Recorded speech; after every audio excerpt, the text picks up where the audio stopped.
Hello friends, in this video we'll discuss about API route settings. Back to editor. Inside last video we had seen all about the concept of JWT installation. So to create APIs I need to open api.php. So I will go inside routes folder.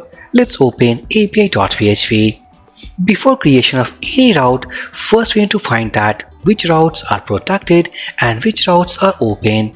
So let's open our two controller classes, that is user controller and courses controller. So I will go inside app, http controllers, API, and here we have two controller classes. So I'll first open user controller and second course controller.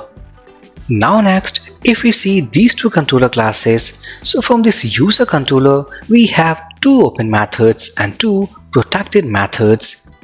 So here we have the method register and login, which needs to open without login.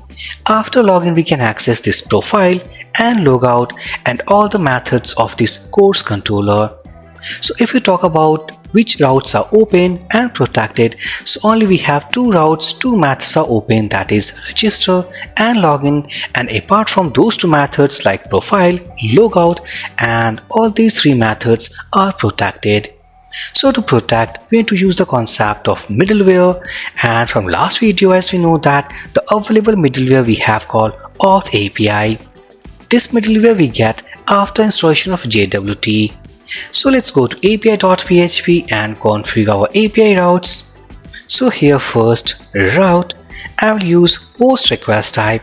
These two routes we are creating which is open. So here register. Let's first import all about two controller classes. So use user controller,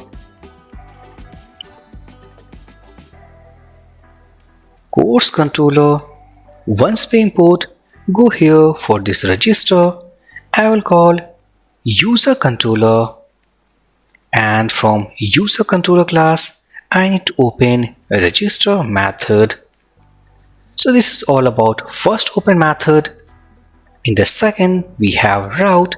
Again I will use post method because we hit using post request type. This time the route will be login.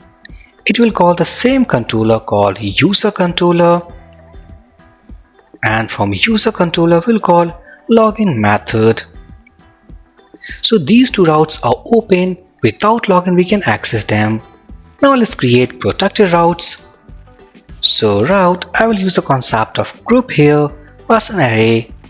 For middleware, let's say middleware, and here pass an array here and something Auth API. This middleware we can use easily after installation of JWT. Now in the second value of this group method, I need to define a callback function, and inside this callback function we need to define our set of routes. So first I will create profile API. So route we can hit using get request type, so get method will be used, and here let's call it as profile. It will call user controller, and from user controller I will call profile method. Let's copy,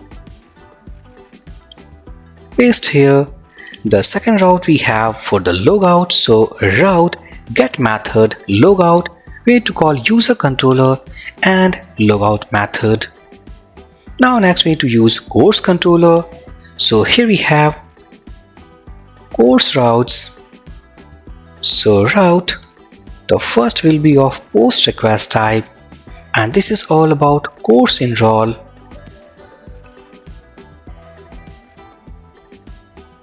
I need to open or call course controller, and from course controller class we need to call the method called course enroll. So I will copy and put it here.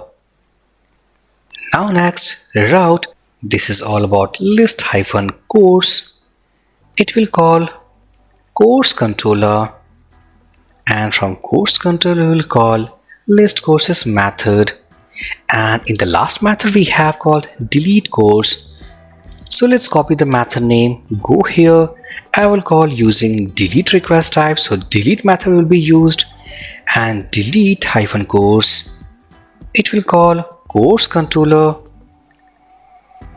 And from course controller class we need to call delete course method. So this is all about route settings of this third phase of API development. And here we need to create one more route that is not listed inside our API routes but will create to generate a refresh token value. So here, as you know, that after login API, it means when we validate user data, so after successful login we'll generate a token value.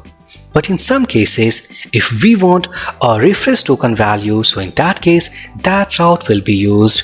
So here I will create one more route using get method, and here let's call it as refresh. It will call user controller class, and also going to define a method inside that, something called refresh token.